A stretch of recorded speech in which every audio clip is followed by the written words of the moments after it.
अगर आपने मुझसे दान न लिया तो मैं अपना सर पटक पटक के आपके चरणों में प्राण त्याग दूंगा, भागवत दे दो। सोई राजा बलि को हंसी आ गया, अरे महाराज आप जितने छोटे हो आपकी उतनी छोटी वाणी है। महाराज अगर 10, 20, 50 गांव मांगते तो 1 मिनट में दे देता। भगवान कहने लगे हमने तो कह देना लाला, हमें 2 पग चाहिए तो बस, और नहीं चाहिए ज्यादा। राजा बलि कहने लगा महाराज एक हाथ जोड़ के नम्र निवेदन करता हूँ, बोलो। कहने लगे महाराज 2 पग में इंसान अच्छी तरह नहीं बैठेगा, महाराज 1 पग और मेरी तरफ से बढ़ा लो ना, 1 पग जमीन और मेरी तरफ से बढ़ा लो। भगवान ने 2 ही पग मांगा था, राजा बलि ने 1 पग जमीन अपनी तरफ से दे रहे थे। भगवान कहने लगे लाला सुन ले हमारी बात, 3 पग जमीन तो ले लेंगे मगर बिगर संकल्प के हम कभी दान नहीं लेते। और सुनो जब संकल्प की बात आई तो शुक्राचार्य जी महाराज बगल में खड़े थे, सोचने लगे लाला कछु न कछु तो धार्मिक कारण।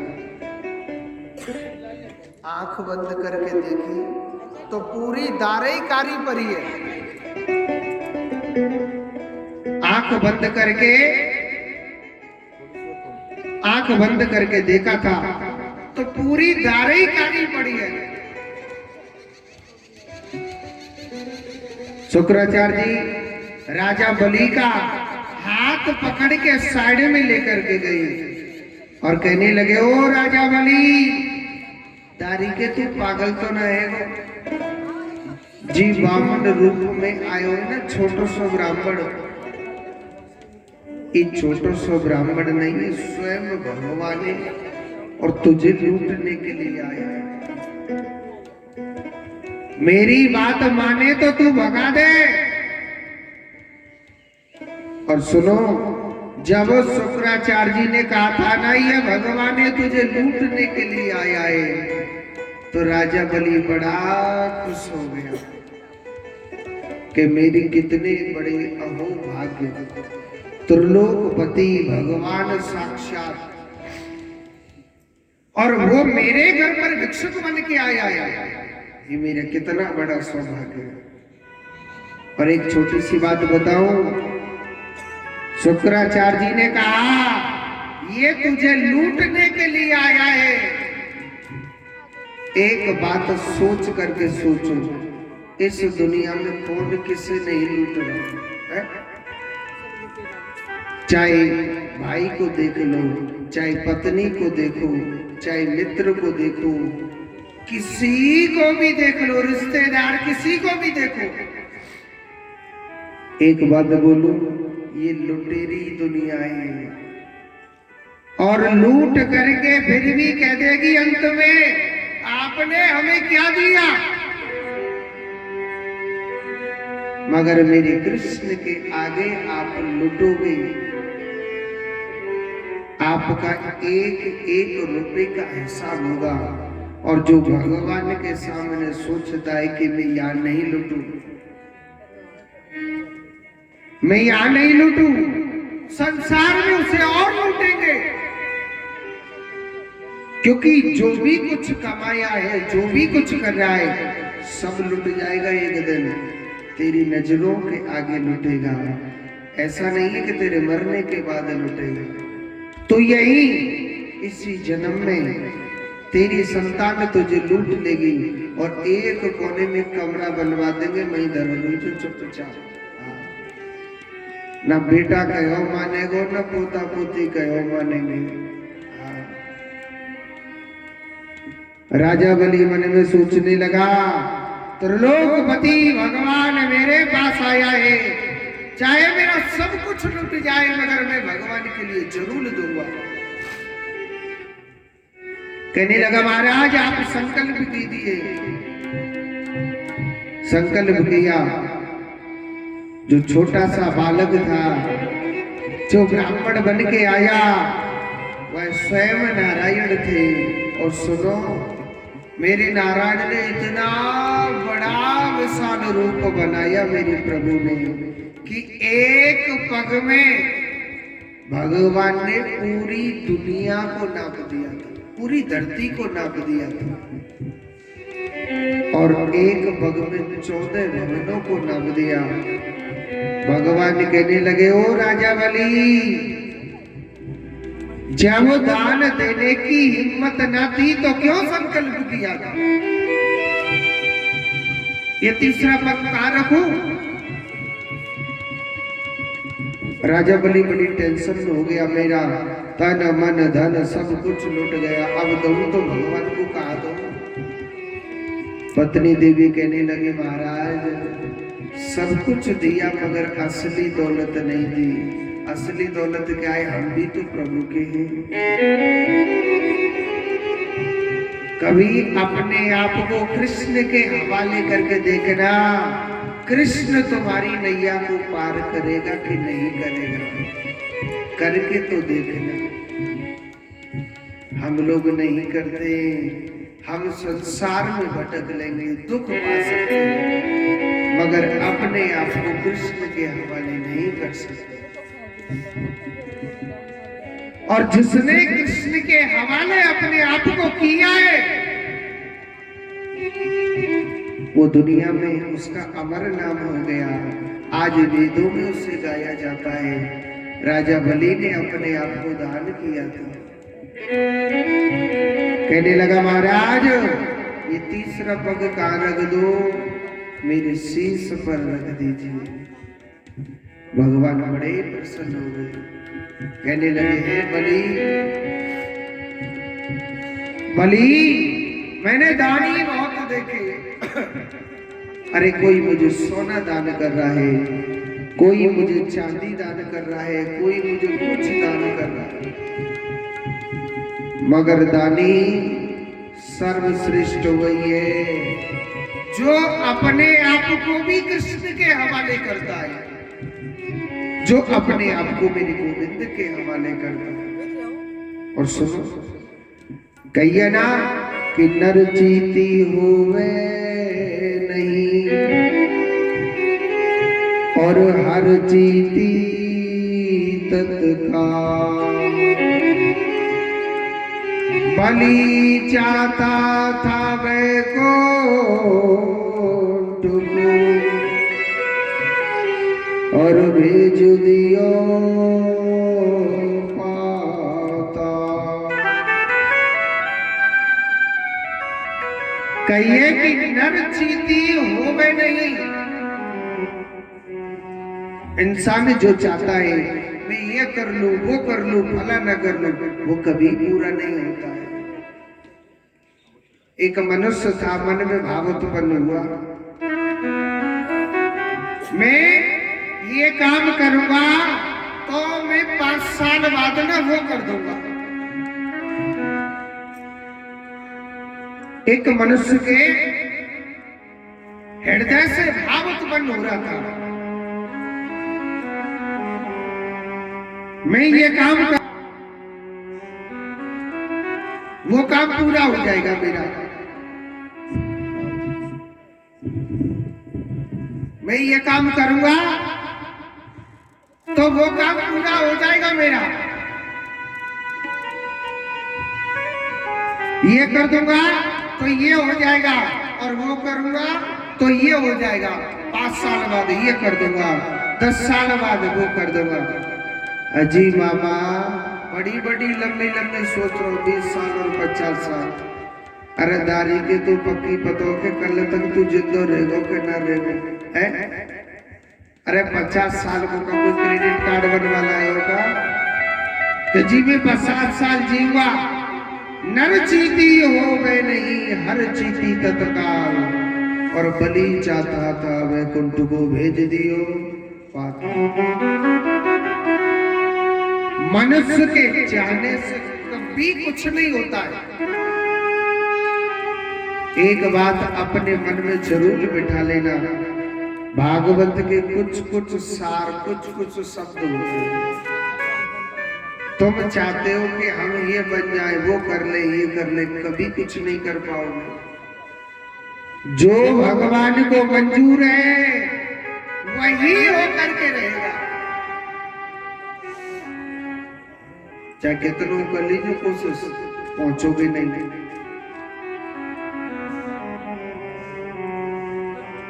जो भगवान को मंजूर है वही होकर के रहता है।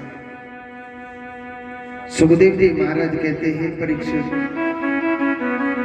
भगवान कहने लगे, बली आज मैं तेरी भक्ति से अत प्रसन्न हूं, मांग ली।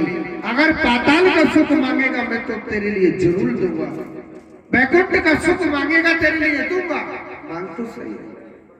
कहने लगा, नहीं महाराज, मुझे कुछ नहीं चाहिए, और बिन मांगे भगवान इतना दे देता है वो सोच भी नहीं सकता है। भगवान ने उसे पाताल का राजा बनाया था। देखो, भगवान का जो भक्त होता है, अगर भगवान की दिल से भक्ति करता है, वो जीवन में कुछ मांगेगा नहीं। मांगना तो धोखा है, और बिन मांगे इतना दे देता है कि वो सोच भी नहीं सकता।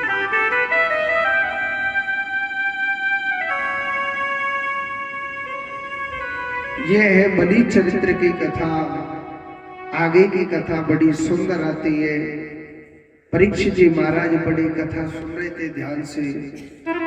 कहने लगे, महाराज आपने जितनी कथा सुनाई सब मुझे बहुत अच्छी लगी।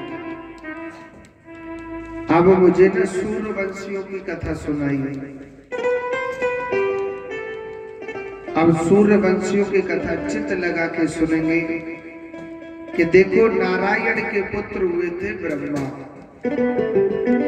ब्रह्मा के पुत्र हुए थे वैवस्व मनु, जिनको सूर्य कहा जाता है। इसी वंश में एक इक्ष्वाकु नाम के राजा हुए थे। इक्ष्वाकु राजा भगवान का भजन करते थे, भगवान का चिंतन करते थे, प्रभु की भक्ति करते थे। मगर उनके पास एक छोटा सा दुख था। और दुख क्या था कि उनकी पत्नी पर कोई संतान नहीं होती थी। राजा बड़े दुखी रहने लगे, बड़ी चिंता में रहने लगे। और सुनो, उन्होंने धीरे धीरे 100 विवाह कर लिए थे। उन्होंने 100 विवाह कर लिए, मगर पुत्र किसी भी रानी पर नहीं होता। एक दिन संत नारद उनके घर गए थे और अपने दिन मन की बातें, अपने मन की व्यथा उनको सुनाने लग रहे थे। महाराज, मैं भगवान का भजन करता हूँ। महाराज, मैं भगवान का चिंतन करता हूँ। महाराज, मेरे घर में कोई भी संतान नहीं होती। प्रभु, आप ऐसी कोई कृपा करो ना। संत नारद ने उनके लिए एक फल दिया था। क्या दिया था? फल दिया था। और कहा, इस फल को किसी भी रानी को खिला देना, उसी के बच्चा होगा जरूर। तो राजा इक्ष्वाकु ने क्या किया, अपनी एक रानी को वो फल खिला दिया और उस रानी के गर्भ ठहर जाता है। 99 रानी मन मन में सोच रहे, भैया अगर इस पर बेटा हो गया तो हम 99 रानियों की कोई इज्जत नहीं रहेगी। भाई, बेटा इसका होगा तो राजा भी इसी का बेटा बनेगा। ऐसा करना चाहिए, न रहेगा बांस तो न बजेगी बांसुरी। हम 99 रानी बाज है, इसको भी बाज बना। और सुनो, 99 रानी ने मिलकर के 100वीं रानी को जहर पिला दिया।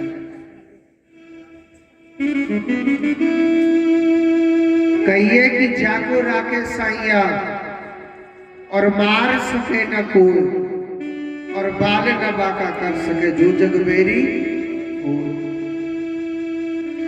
जब जिस पर भगवान की कृपा होती है ना, उसे कोई भी नहीं मार सकता। भगवान की जिस पर दृष्टि बनी रहती है, कोई कितना भी जोर लगा लेना, कोई उसे गिराने के लिए उसका कोई कुछ नहीं बिगाड़ सकता। एक ब्रज की छोटी सी कथा है, बड़े ध्यान से सुनना है। एक बार क्या होता है, मैया जसोदा मेरे कन्हैया की दीपक दान कर रही थी। मैया जसोदा मेरे कन्हैया की खुशी के लिए दीपक दान कर रही थी। और दीपक बताए कहां दान कर रही थी? जमुना मैया में दीपक दान कर रही थी। कहां दान कर रही? जमुना मैया में। जसोदा मैया थी, अपने बेटा की खुशी के लिए दीपक दान कर रही है। पहला दीपक जलाया और कहा कि हे जमुना मैया, मेरे लाला के ना हजारन ब्याह है जाइए। मैया अपने बच्चे के लिए खुशी सोच रही, हे जमुना मैया, मेरे लाला के हजारन ब्याह है जाइयो। और पहला दीपक जला के दाना कर दिया। दूसरा दीपक जलाया, हे जमुना मैया, मेरे लाला को इतनी दूर दूर तक नाम रहे जितनी दूर तक सूर्य चंद्रमा को प्रकाश फैल रहा है। दूसरा दीपक दान कर दिया। तीसरा दीपक जलाया, हे जमुना मैया, मेरो लाला आज के बाद कबो कबो न रोवे। और लाला जी पतो क्या कर रहे हैं? वह जमुना के पानी में भीतर जाएंगे नहीं, बिंदी पकड़ पकड़ के और किनारे से लगा रहा। मैया ने देखो बड़ी जोर से गुस्सा आया। मैया ने एक जोड़ते कन्हैया के थप्पड़ लगाए छोड़ेदारी के। अरे मैं तेरी खुशी के मारे इन दीपकन में बहावे लग रही हूँ, और तू काय को बगल को लगा रहा, किनारे पे काय को लगा रहा।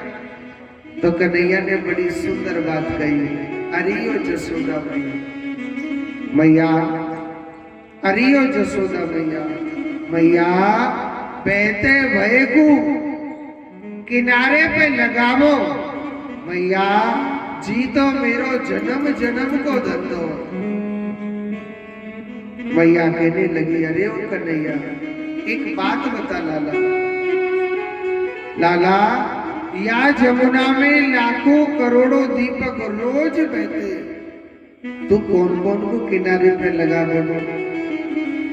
तो कन्हैया ने बड़ी सुंदर बात कही कि जसोदा मैया, या जमुना में लाखों करोड़ों दीपक रोज बहते हैं, मैं बहने देता हूं, मगर मैया जो मेरी आंखन के सामने आएगो तो मैया मैं वह बहने नहीं दूंगा, उसे पार लगा के ही छोड़ता हूं, उसे बिखरने नहीं दूंगा, बहने नहीं दूंगा। अर्थात ये है कि आप जब कथा सुनते हो अपने मन में एक उच्चारण जरूर चलना चाहिए, हे गोपाल, हे कन्हैया, हे माधव, तेरी दृष्टि सबकी ओर जाती है। हे कान्हा, हे माधव, एक पल में तू लाखों करोड़ों जीवों को देखता है। हे कृष्ण, एक दृष्टि इस हजारों की भीड़ में एक भक्त ये भी बैठा है। हे गोपाल, एक दृष्टि मेरी ओर डाल देना। और एक बात बोलो, अगर मेरे कन्हैया की दृष्टि आप पर पड़ गई, आपका जीवन सफल हो जाएगा, आपका जीवन धन्य हो जाएगा। उसको जहर पिलाया सौमी रानी को, मगर भगवान की दृष्टि थी, वो जहर कुछ भी नहीं बिगाड़ पाया। उस जहर के तेज के कारण वह गर्भ गिर जाता है, मगर उस बच्चे के हुआ कुछ नहीं था। सकर सकर करके वह बच्चा सांस ले रहा था। नाम क्या रख दिया? सगर। इसी सगर के आगे चल के 2 विवाह हुए। एक रानी का नाम है केसनी, एक रानी का नाम क्या है? सुमति। एक रानी का केसनी और एक रानी का नाम है सुमति। दोनों पर एक एक पुत्र हुए, मगर सुमति पर जो बेटा हुआ था वो मांस पिंड के जैसा हुआ। उसने उस मांस पिंड के 60,000 टुकड़े कर दिए थे। मेरे कन्हैया की कृपा से हुए 60,000 टुकड़े, 60,000 बच्चे बन जाते हैं। और केसनी पर जो बेटा हुआ उसका नाम रख दिया था असमंजस। राजा सगर का बहुत सुंदर राजपाट था। अश्वमेध यज्ञ किया, उस यज्ञ का एक घोड़ा भी छोड़ा था। अपने 60,000 पुत्रों से कहा था कि आप जाओ, आप तपस्या करिए। मगर वो तपस्या करने के लिए चले जाते हैं। देवराज इंद्र इनकी तरक्की को देख करके घबराने लगा। बड़ी जलन होने लगी इसको। तो इनके यज्ञ के घोड़े को धरती के अंदर पाताल में कपिल भगवान के आश्रम में बांध दिया। 60,000 पुत्र देखने लगे कि हमारे यज्ञ के घोड़े को कौन चुरा करके ले गया है। उन्होंने पूरी पृथ्वी को खोजा था, कहीं नहीं मिला। फिर धरती को खोदना स्टार्ट कर दिया और खोदते खोदते पाताल के ही अंदर चले गए। देखा कि कपिल भगवान के आश्रम में वो यज्ञ का घोड़ा बंधा हुआ है। तो सकर के पुत्र गाली देने लग गए थे। किसको? कपिल भगवान। आप कैसे संत हो, आप कैसे पाखंडी हो, आप कैसे ऋषि हो, जो आप हमारे यज्ञ के घोड़े को चुरा करके लाए। आप कैसे संत हो? और कपिल भगवान में पत्थर भी मारने लगे थे। 60,000 पुत्र जब तक पत्थर भी मार रहे थे, तो देखो कपिल भगवान के क्रोधा अग्नि नेत्र खुले। उन्होंने जब अपने नेत्र खुले तो उनमें से ऐसी ज्वाला निकली जो 60,000 पुत्र जल करके भस्म हो गए थे। 60,000 पुत्र जल करके भस्म हो जाते हैं। जब 60,000 पुत्र जल करके भस्म हो गए,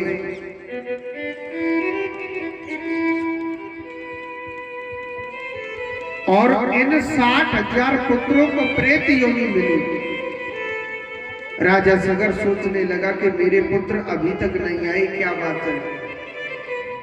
उन्होंने खोज लगाई। जब खोज लगाई, केसनी के पुत्र असमंजस ने खोज लगाई थी, तो कपिल भगवान कहने लगे मेरे क्रोध अग्नि नेत्रों से जल के भस्म हो गए, और अगर आप उनका उद्धार चाहते हो, आप जाओ बियावान जंगल में तपस्या करो, गंगा जी को धरती पर लाना पड़ेगा। असमंजस ने गंगा मैया को लाने के लिए बड़ी कठोर तपस्या करी थी।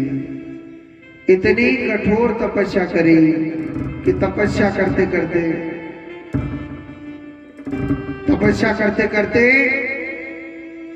पूरे शरीर में दीमक लग गई और अंत में इनकी मृत्यु हो गई। मगर गंगा मैया नहीं प्रकट हुई थी। असमंजस के पुत्र हुए थे अंशुमान। इन्होंने भी गंगा जी को प्रकट करने के लिए बड़ी कठोर तपस्या करी। तपस्या करते करते इनके भी प्राण निकल गए, मगर गंगा मैया नहीं प्रकट होती है। अंशुमान के पुत्र हुए थे दिलीप। इन्होंने भी गंगा जी को प्रकट करने के लिए बड़ी कठोर तपस्या करी। तपस्या करते करते इनके भी प्राण निकल गए, मगर गंगा मैया नहीं प्रकट हुई थी। और दिलीप के पुत्र हुए थे कौन? भागीरथ। पीढ़ी बाई पीढ़ी तपस्या करते जा रहे हैं। रामायण क्या कहती है? बहुत से लोग कहते महाराज हम भगवान का भजन करते, भगवान हमारी कभी नहीं सुनता है। ऐसा कभी मत सोचना। भगवान के द्वार पर अंधेर नहीं है, थोड़ी सी देर है। मेरा कृष्ण ना जरूर सुनता है। मेरा कान्हा आपकी जरूर सुनेगा। ऐसी बात नहीं है मेरा कन्हैया नहीं सुनता, जरूर सुनता है। रामायण में कहिए कि राम राम रटते रहो और जब तक घट में प्राण, कबहु तो दीन दयाल की भनक पड़ेगी का।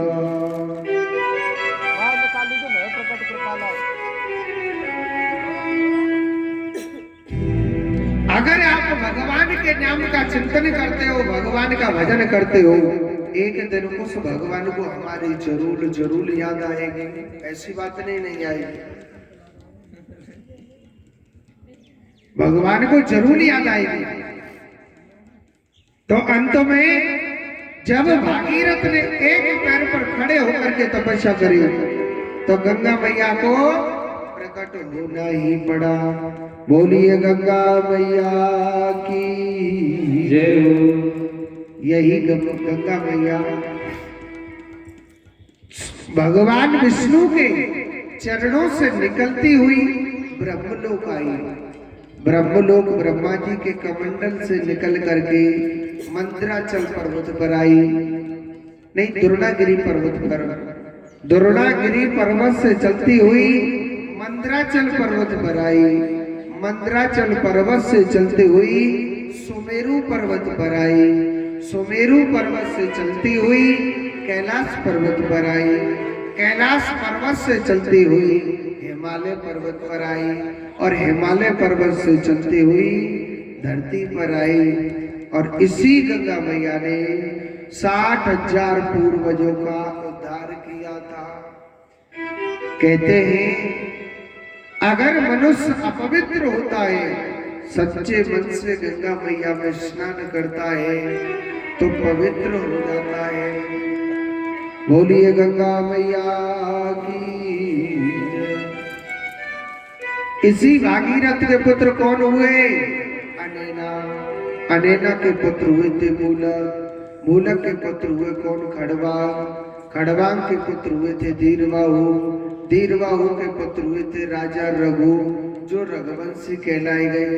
राजा रघु के पुत्र होते अज, और अज के पुत्र कौन होते? राजा दशरथ। ऐसे सूर्यवंश का वर्णन है। दोबारा से बता देता हूं। नारायण के पुत्र हुए थे ब्रह्मा, और ब्रह्मा के पुत्र हुए थे वैवस्व मनु, जिनको सूर्य कहते हैं। इसी वंश में इक्ष्वाकु नाम के राजा हुए। इक्ष्वाकु के बेटा हुए सगर। सगर के पुत्र होते असमंजस। असमंजस के पुत्र हुए अंशुमान। अंशुमान के पुत्र हुए दिलीप। दिलीप के पुत्र होते भागीरथ। भागीरथ के पुत्र हुए थे अनैना। अनैना के पुत्र हुए थे मूलक। मूलक के पुत्र हुए खड़वांग। खड़वांग के पुत्र हुए धीरबाहु। धीरबाहु के पुत्र होते राजा रघु, जो रघुवंशी कहलाए गए। राजा रघु के पुत्र हुए थे अज, अज के पुत्र होते राजा दशरथ। ऐसे सूर्य वंश का वर्णन आता है। अच्छा सुनो, सूर्य वंश में बगैर यज्ञ के कोई भी संतान प्राप्त नहीं होती थी। राजा दशरथ ने 3 विवाह कर लिए। तीनों रानियों को क्या नाम है? सुशीला नहीं, सुमित्रा, कौशल्या, केकई और सुमित्रा। तीनों रानियों पर किसी पर पुत्र नहीं होता था। बड़ी दुखी रहने लगे राजा।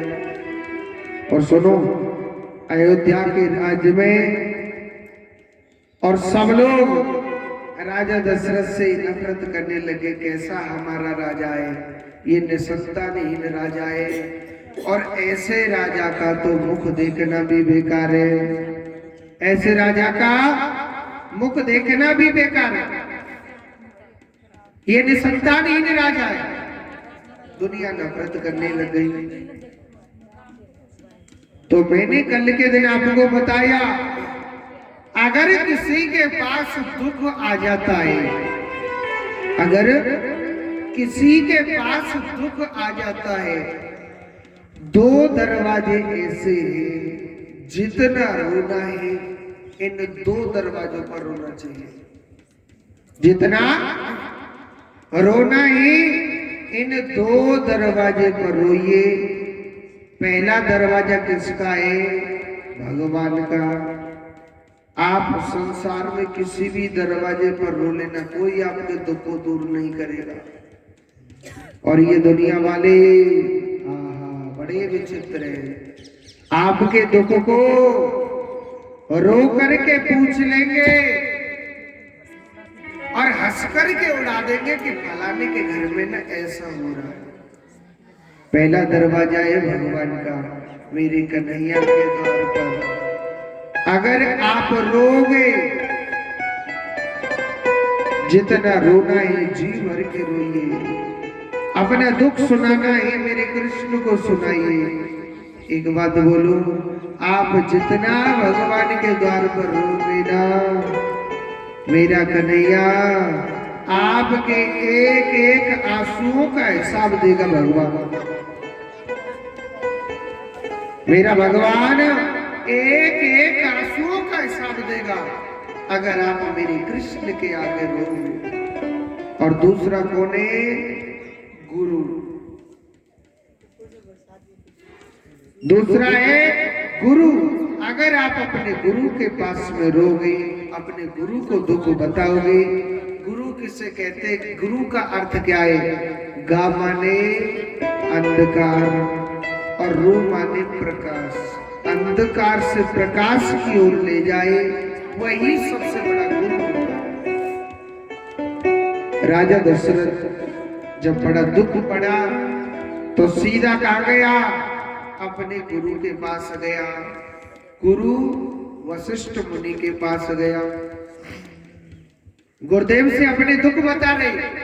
गुरुदेव आपको क्या बताऊं, मैं भजन करता हूँ, पूजा पाठ करता हूँ, मेरी किसी भी रानी पर कोई भी संतान नहीं होती है।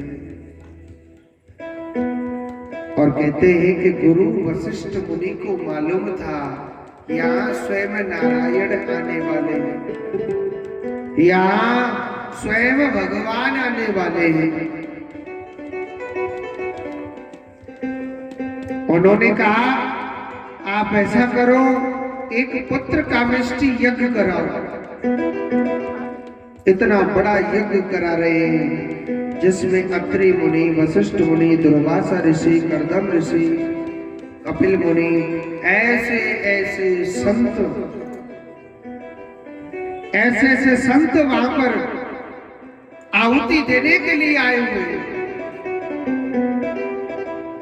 और इतना बड़ा यज्ञ चल रहा है कि उस यज्ञ में स्वयं अग्निदेव भगवान प्रकट हो जाते खीर का चरु लेकर के। और कहा अग्निदेव भगवान ने कि हे राजन, आप इस खीर को तीनों रानियों को अर्ध अर्ध भागों में खिला दीजिए। तीनों रानियों को अर्ध अर्ध भागों में खीर खिला दी। तीनों रानियों के गर्भ ठहर जाते हैं। अब देखो यहाँ चतुर्भुज रूपधारी भगवान का जन्म होने वाला है। सबसे पहले कौशल्या माता को भगवान चतुर्भुज रूप में आए। बोलिए नारायण भगवान की। कौशल्या माता ने भगवान के दर्शन करे, बड़ी सुंदर स्तुति करी कि सशंक चक्रम सक्रीट कुंडलम सपीत वस्त्रम सरसीरुक्षणम संगार वृक्ष स्थल को वक्ष्यामि नमामि विष्णु शिरसा चतुर्भुजम। जिस नारायण भगवान के हाथ में शंख चक्र पद्म गदा लगे वो कितना सुंदर लग रहा है। भगवान के घुंघराले घुंघराले बाल है। भगवान के गले में बैजंती माला डली हुई है। भगवान के गले में पीला पटका डला हुआ है। मेरा प्रभु बड़ा सुंदर लग रहा है। विष्णु भगवान कहने लगे, अरे ओ मैया मैया, अरे ओ कौशल्या मैया मैया, अपने घर की किवाड़ खोलना। मैया कह रही महाराज मैं तो नहीं खोले भी लग रही। क्यों? भगवान कहने लगे, अरे ओ मैया देख हम तेरे लाला बन के आए। और महाराज बेटा बन के आए या बाप बन के आए। आपके हाथ में अस्त्र शस्त्र लग रहे हैं, चार चार हाथ। दुनिया का कहेगी हे भगवान जी लाला भैयादारी के चार चार हाथ केगी के नहीं केगी। अगर मेरो लाला बन गई तो महाराज पहले अस्त्र शस्त्र हटाओ और मेरे दो हाथ में हटाओ तो मेरे लाला बन के आ सके, नहीं तो मैं ना भूल रही के बाद। भगवान कहने लगे, अरे मैया हम जाकर गए वहां चार आतन कहीं गए। अब मैया ठीक है तेरी बात तो माननी पड़ेगी। भगवान ने कहा करो, अपने दो हाथ हटा दिए, अपने अस्त्र शस्त्र हटा दिए। भगवान कहने लगे, मैया अब तो खोल दे किवाड़। मैया कहने लगे, महाराज अब मैं बिल्कुल किवाड़ नहीं खोल रही। अब मैं बिल्कुल नहीं किवाड़ खोल रही महाराज।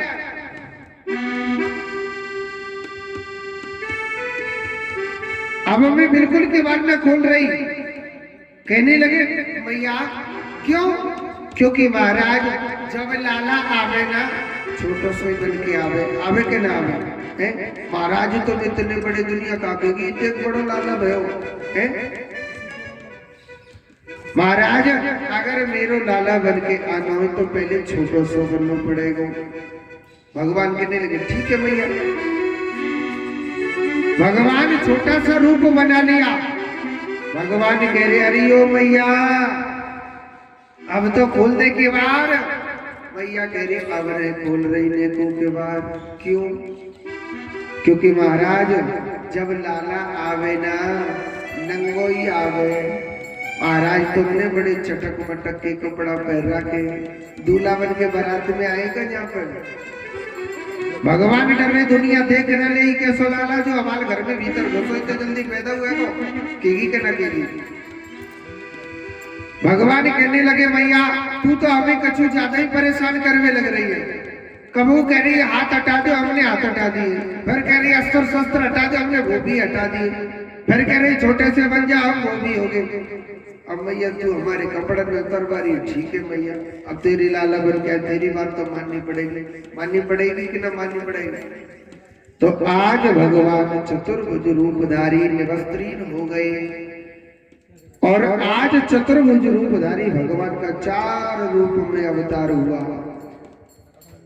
नौमी तिथि को आज भगवान का ठीक दिन के 12 बजे और भगवान राम का अवतार हुआ। बोलिए राजा रामचंद्र भगवान की जय हो।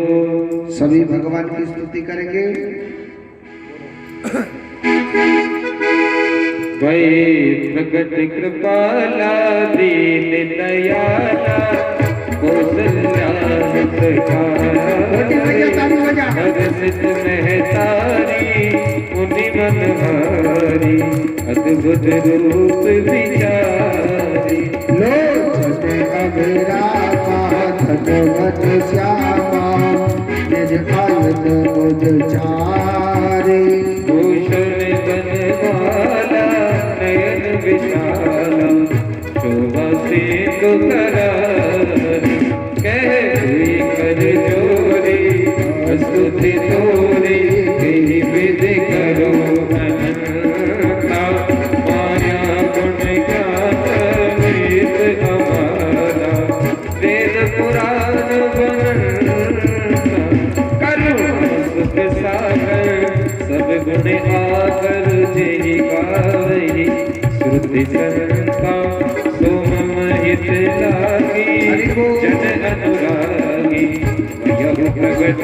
श्रीकांता ब्रह्मांड निकाया निर्मित माया रोम रोम प्रतिवेद कहे मम गुर सोवासी यहवासी सुत दीन मति उपजा जब जाना प्रभु मुस्काना चरित बहुत विधिहीन कहे कही कथा सुनाई मात बुझाई जय प्रकार सुख प्रेम जय आपने बोले सोमति डोली सजहु साथ यह रूपा कीजे शिशु लीला अति प्रिय शीला यद सुख परम अनुपा सुनी वचन सुजाना रोग निकाना हुई बालक सुर भूपा ये चरित्र जगावे हरिपद पावहि न करहि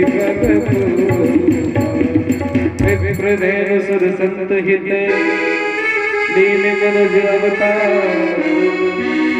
निज दीक्षा निर्मित मनु माया गुरु गोपाल। बोलिए राजा रामचंद्र भगवान की जय जय श्री राधे श्याम। एक बात बोलो भैया, सही बताइए, झूठ मत बोलो। राम जी को जन्म भयो, कौन कौन खुशी है? हाथ पर करके बताओ। कुर्सी पे तरीका है भैया, इतना नहीं धरी धरी पर पक्की बात है। खुशी है तो भैया, खुशी है कि नहीं? पक्की बात है, ऐसे ना मानी जाए खुशी। देखो ये भगवान का अवतार हुआ है और कहते हैं कि जब हमारे कन्हैया को अवतार भयो तो कावटो बतो माखन और मिश्री, और राम जी को जन्म भयो तो कावटो पतो के नहीं? नहीं लड्डू। हमारे वृंदावन में के में लड़ुआ, काके में लड़ुआ। तो कहते हैं ये राम जी का जन्म हुआ है, और जो भगवान के उत्सव में नाचता है वो कभी 84 के चक्कर में नहीं नाचे। अब तक आप नाचे न नाचे वो ठीक है, वो बैकग्राउंड की बात है, मगर अब हमारे राम जी को जन्म भयो, चाहे नेक मटकियो मगर मटकना जरूरी है। कहते हैं जो भगवान के उत्सव में नाच लेता है ना, वो 84 के चक्कर में न नाचे। 84 जाने का चक्कर में कुत्ता बनना, बिल्ली बनना, हाथी बनना, घोड़ा बनना। हाँ, और जो जाना नाचो तो बाकी पूरी तैयारी कर रहा हूँ और नाच भी। हाँ, और जहाँ पे नाच बनावे ना ऐसे टाट पे हाथ धर लीजिए, बस अटाड़ा मटक तो नहीं। तो नाच लीजिए, खड़े जाओ राम जी के अगर भक्त है, अगर राम जी को चाहते हो, और जो राम जी से नफरत करे वो नीचे धरो दीजिए। भैया हरियो जेठानी देवरानी बाबू सारो मत करे, तू उठाड़ी के नाच ली जाओ। बोलिए राजा रामचंद्र भगवान की। ये बूढ़ी भैया ठाड़ी है गई। अवध में लडुआ बटे, अवध में लडुआ बटे, चारों भैया प्रकट भये। हरि बोल। लडुआ बटे, चारों भैया प्रकट भये। अवध में लडुआ बटे, अवध में लडुआ बटे, अवध में रसगुल्ला बटे, अवध में लडुआ बटे, अवध में रसगुल्ला बटे, चारों भैया प्रकट भये। हरि बोल। लडुआ बटे, चारों भैया प्रकट भये।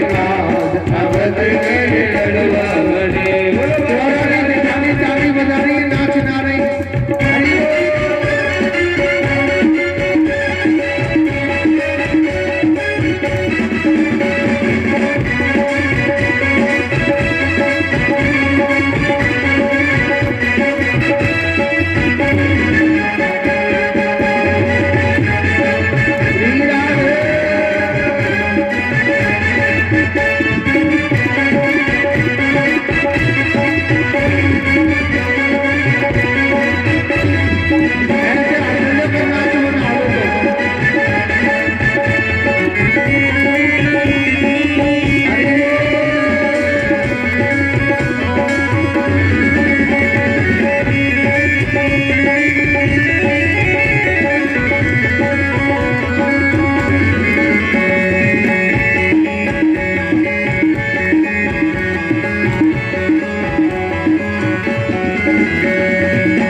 मोतियन चौक बुलाओ सब मिलकर, मोतियन चौक बुलाओ सब मिलकर, मोतियन चौक बुलाओ सब मिल, मोतियन चौक बुलाओ सब मिलकर। पर्दा लगाओ जरिया, अवध में लडुआ बटे, चारों भैया प्रकट भये। अवध में लडुआ बटे, अवध में लडुआ बटे, अवध में लडुआ बटे। अवध में लडुआ बटे, अवध में लडुआ बटे। भैया प्रकट भये, अवध में लडुआ बटे, चारों भैया प्रकट भये। अवध में लडुआ बटे। जय हो राजा रामचंद्र भगवान की।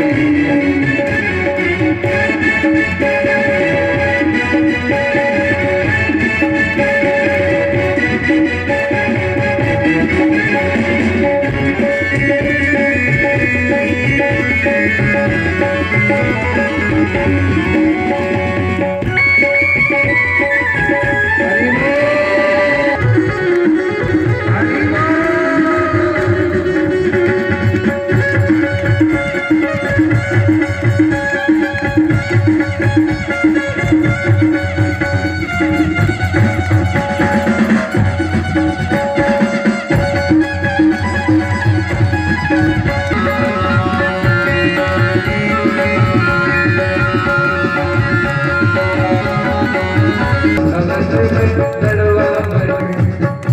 तुमसे बढ़िया तो बूढ़ी मैया जो नाचने लग रही है।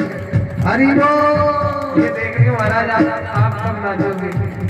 चारों भैया प्रकट भये, अवध में लडुआ बटे, चारों भैया प्रकट भये। अवध में लडुआ बटे, अवध में लडुआ बटे, अवध में लडुआ बटे, अवध में। जाओ और जोर से बोलो राधे राधे। आज का संपूर्ण अवतार था। और नाम क्या रख दिया? जिसके दर्शन करने से आगे के जो परम भक्त हुए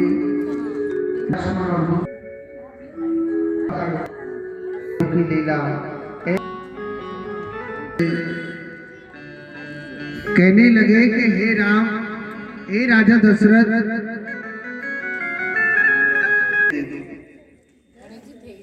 कहने लगे महाराज मैं अपने पुत्र राम लक्ष्मण को नहीं दे सकता हूँ। विश्वामित्र जी कहने लगे स्वभाव ताड़का मारीच ऐसे ऐसे राक्षस मेरे यज्ञ को नहीं चलने देते। ऐसे ऐसे राक्षस मेरे यज्ञ को नहीं चलने देते। उन्होंने कहा कि महाराज, मैं अपने राम को नहीं भेजूंगा तो राजा दशरथ जिद पड़ के राजा दशरथ से लेकर के चले गए। भगवान राम ने सबसे पहले ताड़का का उद्धार किया, सुबाहु का उद्धार किया और मारीच को एक ही तीर में लंका पहुंचा दिया था। विश्वामित्र जी के यज्ञ को सफल करवाया। उन्होंने भगवान ने विश्वामित्र जी के यज्ञ को सफल करवाया। भगवान राम ने वही ज्ञान प्राप्त किया था, अनन्य प्रकार का, अनन्य प्रकार का भगवान ने ज्ञान प्राप्त किया। और ज्ञान प्राप्त किया। इधर राजा जनक का संदेश आता है कि जो भगवान शंकर के दिव्य धनुष को तोड़ देगा वही सीता का पति बन जाएगा। बड़े बड़े संत, बड़े बड़े ऋषि मुनियों को मालूम था कि लक्ष्मी का पति तो केवल नारायण ही बनता है। लक्ष्मी का पति तो केवल नारायण ही बनता है। इसीलिए उन सबको मालूम था कि सीता का पति बनेगा तो केवल राम ही बनेगा। तो ये तो भगवान लीला दिखा रहे थे। विश्वामित्र जी भगवान राम को लेकर के जाते हैं और सुनो, जनकपुरी के नर नारी भगवान राम के सुंदर रूप को देख करके बड़े मोहित हो गए थे। कहने लगे, भैया राम राम, कहते हैं राम, इसका कितना सौंदर्य रूप है प्रभु का।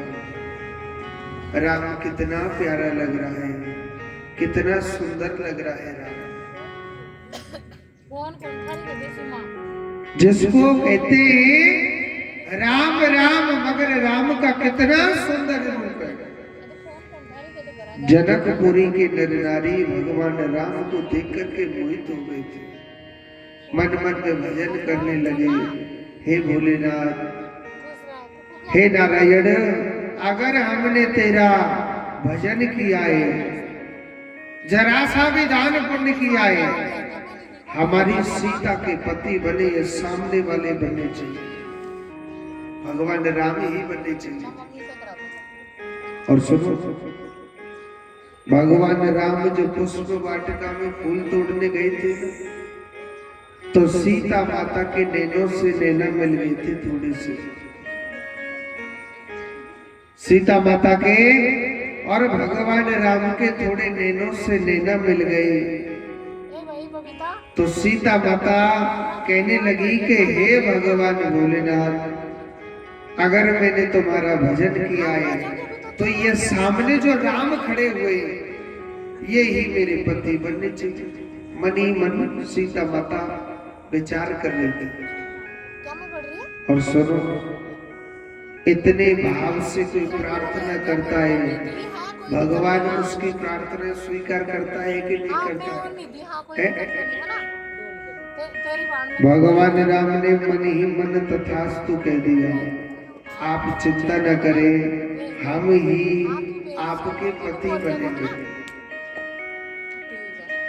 मगर वहां तो शब्द थी ना कि जो भगवान शंकर के दिव्य धनुष को तोड़ेगा वही सबसे बड़ा शूरवीर माना जाएगा,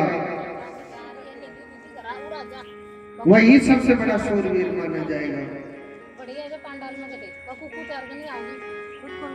और उस धनुष को तोड़ने के लिए बहुत भीड़ लगी हुई है। और एक बात बोलो, धनुष तोड़ने की तो बहुत बड़ी बात है, वो धनुष का ऊपर उठ ही नहीं रहा था। सबका धीरे धीरे धीरे धीरे नंबर आ रहा है। और जब भगवान राम का नंबर आया था, सब लोग भजन करने लग गए कि भगवान धनुष तोड़े तो केवल राम ही तोड़े। सब प्रार्थना कर रहे हैं। तो भगवान तो दिल की बात को समझता है, समझता है कि नहीं समझता। भगवान ने कहा करो, जैसे धनुष को तोड़ने के लिए गए, भगवान ने अचक देसी ना वो धनुष उठाया और जैसे अपने आंखों के पलक को दबाते भगवान राम ने उसी प्रकार उस धनुष को एकदम तोड़ दिया था। भगवान ने खंडन खंडन कर दिया था मेरे प्रभु। जनकपुरी के नर नारी बड़े प्रसन्न हो गए, बड़े खुश हो गए। आज भगवान राम का बड़ा सुंदर विवाह हो रहा है। एक बात बोलो, भगवान राम जानकी माता से लंबाई में थोड़े बड़े थे। क्या थे? बड़े थे। और राम जी चौकी पर खड़े तो और बड़े हो गए। और सुनो, टाट पे मुकुट धरो और बड़े हैं। सीता जी तो छोटी सी गुड़िया है। वरमाला भगवान राम के हाथ में लग रही है, जानकी माता के हाथ में लग रही है। तो जानकी माता भगवान राम से कहने लगी, प्रभु पहले आप थोड़े से झुक जाओ ना, ताकि मैं आपको वरमाला पहना दूंगी। भगवान राम कहने लगे, हम क्षत्रिय और क्षत्रिय कभी स्त्री के आगे नहीं झुकते। तो जानकी माता ने ना थोड़ी सी टेढ़ी बात बोल दी, राम जी को अच्छी नहीं लगी। जानकी माता कह रही, महाराज या तो अच्छे अच्छे को झुकना पड़ेगा। अच्छा बन गया, अब तो राम जी ऐसे सीधे खड़े हुए, हमने को नहीं झुकेंगे, चक्कर छुए देंगे। जानकी माता ने सखियों की तरफ इशारा किया, आप कहो ना, थोड़ा भगवान को साली ने देख के नहीं झुक जाए, ना जी ना, मैं को नहीं झुके। जानकी माता की जो सखियां आई, दौड़ी दौड़ी गई राजा जनक के पास, कहने लगी कि प्रभु आप कहो ना भगवान राम थोड़े से झुक जाए। अब राजा बोल नहीं सकता, भाई बेटी बात। प्रजा से कहते हैं, प्रजा भगवान के आगे बोल ही नहीं सकती है। विश्वामित्र जी भी माला लेकर के, ऐसे माला ले रखी थी हाथ में और ऐसे भजन चल रहा था, हरे कृष्ण हरे राम हरे कृष्ण हरे राम। गुरु जी ये कहा के खोल के देख ले, भी आए वो करना बड़ा करना बंद कर ले, हरे कृष्ण हरे राम हरे कृष्ण हरे राम। सखी दौड़ी दौड़ी गई, कहने लगी, अरे गुरु जी आप कहो ना अपने छेला जी से को थोड़े से झुक जाए। गुरु जी कहने लगे, सुनो जी, शादी वादी हम कछु जाने ना है, हमारा काम हो धनुष तोड़वा को हमने तोड़वा दिया, अब आप जाने, आपको काम जाने, हरे कृष्ण हरे राम। ऐसे भजन करने लगे। गुरु जी बड़ी टेंशन में, सखियां बड़ी चिंता में गई। और सुनो, सखियों की नजर पता कहाँ गई? पता के नहीं, मैं बता रही, लक्ष्मण जी पे वहीं गई कि ना गई? नारायण तो आधा देख रहे, नारायण लक्ष्मण जी पर पड़ी। और सुनो, लक्ष्मण जी को लोभ दे रही है सखी, महाराज अरे ओ लक्ष्मण भैया आप हमारे एक काम करवा देंगे का? और सुनो, आप हमारी जानकी माता की शादी यहाँ से करवा दोगे तो यहीं से तुम्हारी माला डरवा देंगे, टाइम ना लगेगा, माला तैयार है, इधर ही है। लक्ष्मण जी सोचने लगे, हमारा ब्याह होगा तो देखो जावेगो, मगर जिस दृश्य के लिए नर नारी खड़े हुए उस दृश्य को तो पूर्ण कराओ ना। अच्छा सुनो, छोटो भैया बड़े भैया के आगे बोल नहीं सकता है, और कोई ज्यादा छोटा ना, मिनट 2 मिनट का फर्क है जी। हाँ, छोटा तो छोटा और बड़ा तो बड़ा। लक्ष्मण जी दौड़े दौड़े गए और राम जी के चरणों में गिर गए। राम जी सोचने लाला भाभी के मलूक चेहरा देख के खुशी है वो ठीक है। राम जी ने दूर दे आशीर्वाद दे दियो, खुश रहे, प्रसन्न रहे, आनंद रहे। राम जी ने दूर से ही आशीर्वाद दे दियो। लक्ष्मण जी को 1 मिनट हो गई, मत्था टेके टेके 2 मिनट हो गए, 4 मिनट हो गए। राम जी सोचने लगो मेरे भैया के कुछ है तो ना गया। चौकी छोड़ के जैसे पूछने लगे, अरे भैया कहा भयो? तुरंत ऊपर से भाभी ने वरमाला पहना दी। ताली बजा दे, पाप न लगे। बोली जुगल जोड़ी सरकार की। वहीं से चारों भैयाओं की शादी हुई। आज अयोध्या की नगरी बड़ी प्रसन्न रह रही थी। एक बात बोलूं, भगवान राम को सबसे ज्यादा अयोध्या की नगरी में कौन प्रेम करता था पता है कि नहीं? कैकेयी माता। इतना प्रेम था, हाय राम, एक पल नहीं रहते थे। कैकेयी माता राम से इतना प्रेम करती थी। बेटा था कौशल्या का, मगर प्यार कौन करती है? कैकेयी माता। ऐसी बात नहीं है, ऐसी बात नहीं है कि उस पर बेटा नहीं है कैकेयी पे। भगवान का बहुत बड़ा परम भक्त था। भगवान राम कभी अपनी ननिहाल नहीं गए थे। क्यों नहीं गए थे पता है? कैकेयी माता राम के बगैर एक पल नहीं रहती थी, इतना प्रेम था।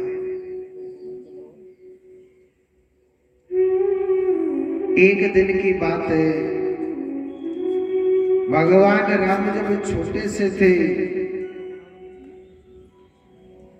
एक दिन की बात है, भगवान राम जब छोटे से थे, भगवान राम को भोजन कराने लग रही थी। भगवान राम ने 1-2 ग्रास भोजन खाया ही होगा, तुरंत भगवान राम ने हाथ पकड़ लिया था। भगवान राम कहने लगे कैकेयी मैया से, मैया, अरे ओ कैकेयी मैया, मैया एक बात बता तू मेरे काजे। मैया तो मेरी तरफ 24 घंटे देखा करती है, बड़ा घूर घूर करके। अगर मैं 1 मिनट के लिए इधर उधर हो जाता हूँ, बड़ी पागल हो जाती है। मेरो राम कहाँ गयो, मेरो लाला कहाँ गयो, मेरो राम कहाँ गयो, मेरो लाला कहाँ गयो। मैया तू मेरे माऊ ऐसे कहा देखे करे घूर घूर के? कैकेयी माता कहने लगी, राम नहीं, मैं तो कुछ नहीं देखती हूँ। राम पीछे ही पड़ गया। तो कैकेयी माता कहने लगी, मेरे राम, मैं इस दुनिया में सबसे ज्यादा मैं अपने लाला राम को बहुत प्रेम करती हूँ। हे राम, तेरे बगैर मैं एक पल भी दूर नहीं रह सकती हूँ। लाला देख, मेरी आंखों को तारा, मेरो तन, मेरो मन, लाला सब कुछ तू ही तो है मेरो। राम तेरे सिवा मेरो या दुनिया में कोई भी नहीं है। राम कहने लगा, मैया तू मुझे इतना प्यार करे। मैया जब तू मोते इतनो प्यार करे तो मैया तेने आज तक मोको कछु दियो का मैया। मैया तेने आज तक मोको कछु दियो का। कैकेयी माता कहने लगे हे राम लाला मांग के तो देख, तेरी जी मैया तू को कछु देगी कि ना देगी, मांग के तो देख। राम कहने लगा मैया सोच ले।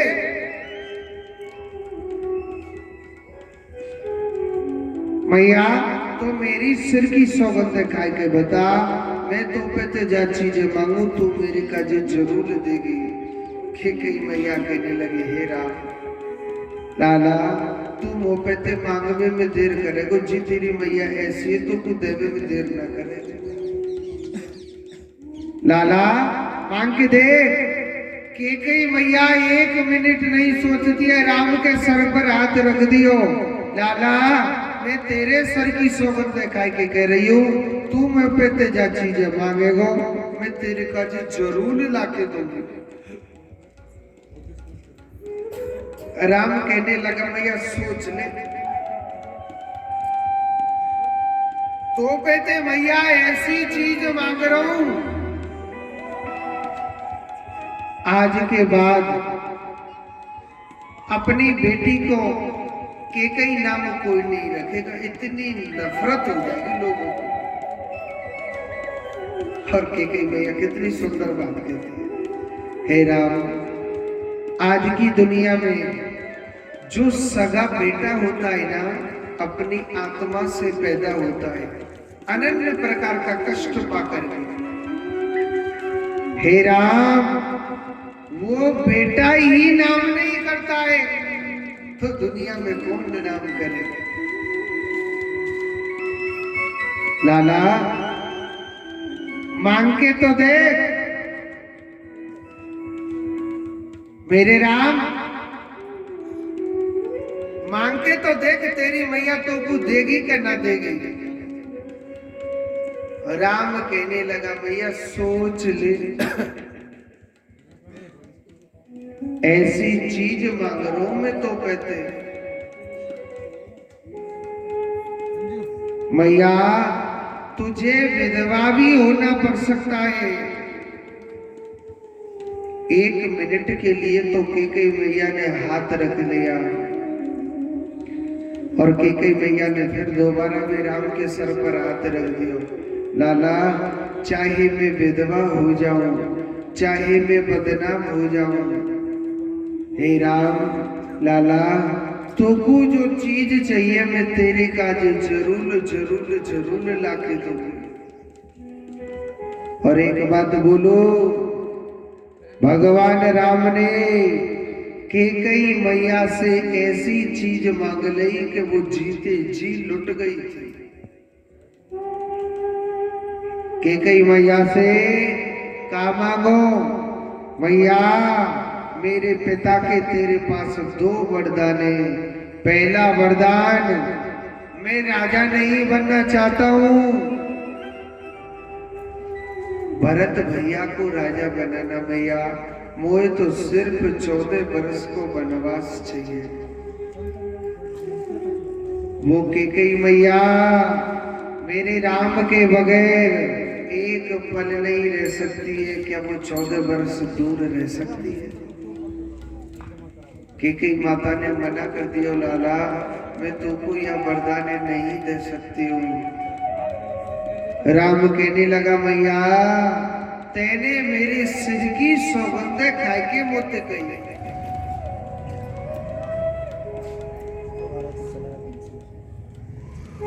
मैया तेने मेरे सिर की सौगंध खाए के गई। और आज देखो अयोध्या नगरी में कैसा समय आ गया। डंका बजाया कि प्रातः काल होते ही राम राजा बन जाएगा। या राम राजा नहीं,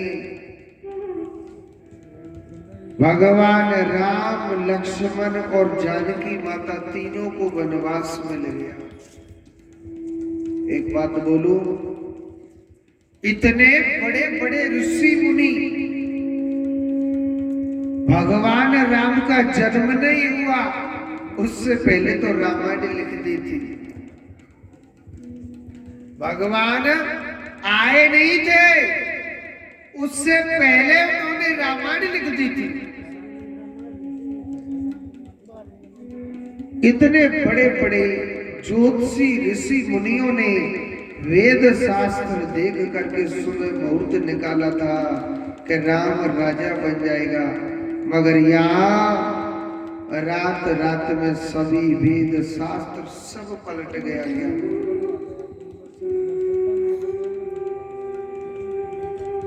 अर्थ क्या है कि जब वक्त बुरा आता है ना, सब फेल हो जाता है।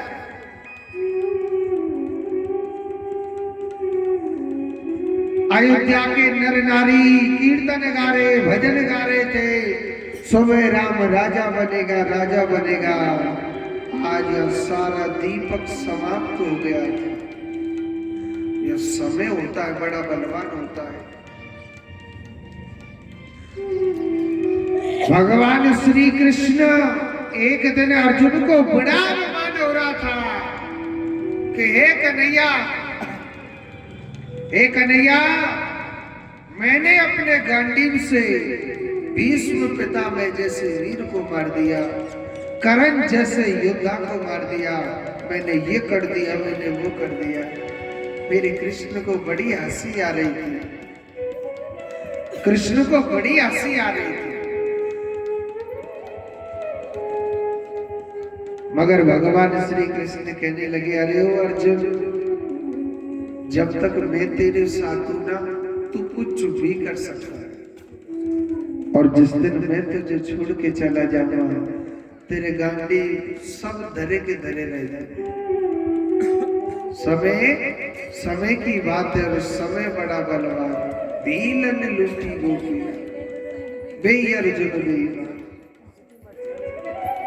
जब गोपियों को वृंदावन छोड़ने गया, वही गांडीव धनुष था, वही रथ था, और वही अर्जुन था, मगर क्या है कि भीलों ने लूट लिया था। वह कृष्ण नहीं था। तब उसे याद आया, कहते हैं ये कृष्ण की इच्छा से होता है कार्य। आज देखो, यह सारे वेद शास्त्र पलट गए। और सुनो, तीनों को वनवास मिला।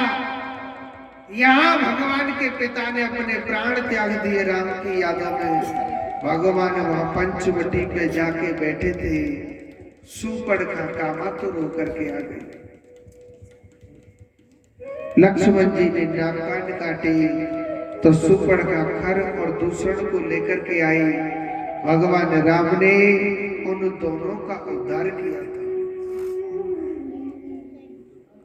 फिर रावण के पास गई तो रावण को जब बताया कि 2 वनवासियों ने मेरे नाककान काट दिए, और महाराज नाककान तो काटे मगर खर और दूषण दोनों को मार दिया, तो यहाँ चौपाई स्पष्ट कहती है कि खर दूषण मौसम बलवंता, यानी खरदूषण तो मोरे समान बलवान था। मार सके ना बिन भगवंता, बिगर भगवान के कोई भी नहीं मार सकता है। और जब उन्हें मारने वाला आ गया तो मुझे भी मारने वाला आ गया। इसलिए रावण ने जानकी माता का हरण किया। भगवान राम ने सुग्रीव को मित्र बनाया, हनुमान को शिष्य बनाया। बाली का उद्धार करते हुए भगवान ने रावण की पूरी सेना का संहार किया था। और भगवान लव उसको राज तिलक देकर के चले जाते हैं। जोर से बोलो राधे राधे। एक बात बोलूं, आप सोच रहे होंगे अभी तुरंत राम जी का जन्म हुआ, बंसी बंद कर दे। अभी तो राम जी का जन्म हुआ, फिर शादी हो गई और सीधो लंका उद्धार है गो। इतनी जल्दी राम कथा कैसे? देखो भागवत कथा में राम कथा एक श्लोक में दी गई है, इसमें कोई संशय न करे। मैंने थोड़ा सा आपको बड़ा चढ़ा के बोल दिया। बोले रामचंद्र भगवान की जय। मुक्ति का कोई तो जतन कर ले,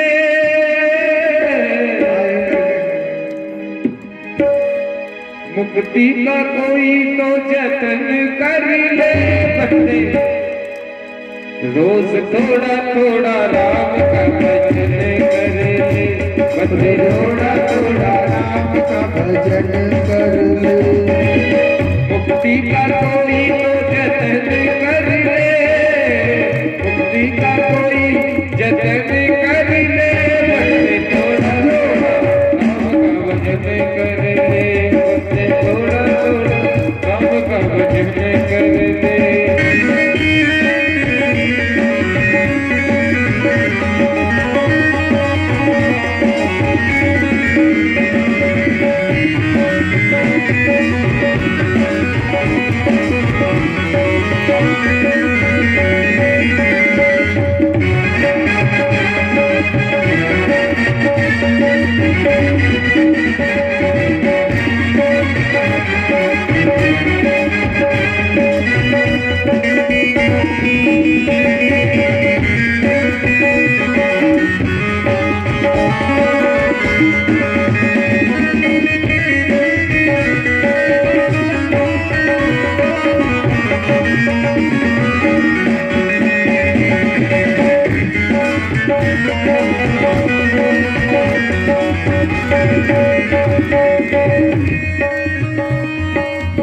भक्ति करेगा तो बड़ा ही सुख पाएगा, भक्ति करेगा तो बड़ा ही सुख पाएगा, राम भजेगा बड़ा ही सुख पाएगा, राम भजेगा बड़ा ही सुख पाएगा। भक्ति से आत्मा का मैल छूट जाएगा, भक्ति से आत्मा का मैल छूट जाएगा। आत्मा के साथ साथ तन कर ले, आत्मा के साथ साथ तन कर ले, थोड़ा थोड़ा राम का भजन कर ले, थोड़ा थोड़ा राम का भजन कर ले।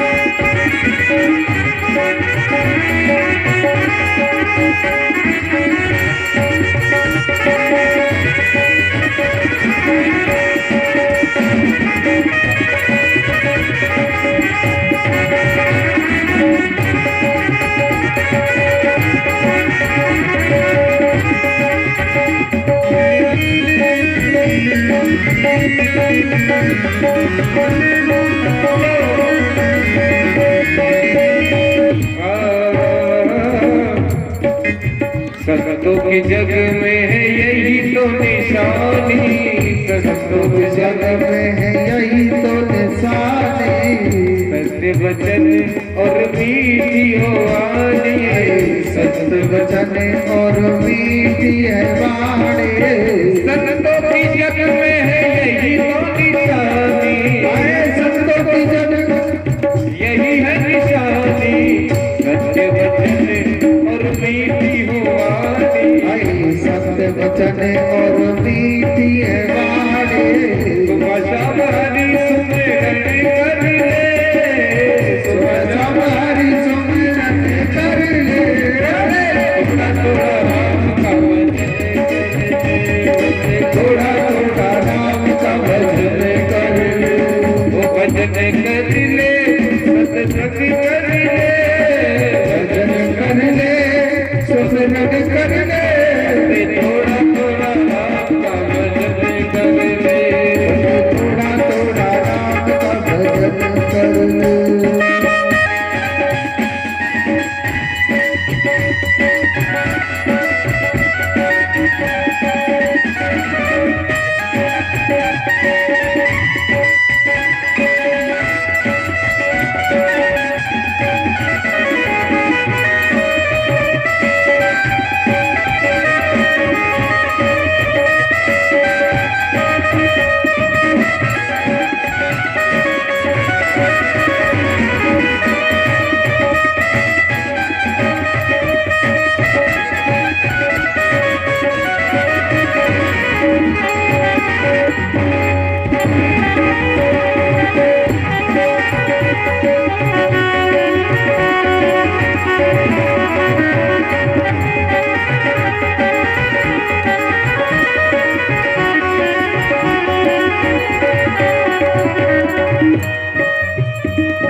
भजन कर भगवान का तू, भजन तो कर भगवान का तू, सुमरण कर श्री राम का तू, सुमरण कर श्री राम का तू, सुबह शाम हरि सुमरण कर ले, सुबह शाम हरि सुमरण कर ले, अरे बंदे थोड़ा थोड़ा राम का भजन कर ले, बंदे थोड़ा थोड़ा राम का भजन कर ले, बंदे थोड़ा थोड़ा राम का भजन कर ले, बंदे थोड़ा थोड़ा राम का भजन कर ले,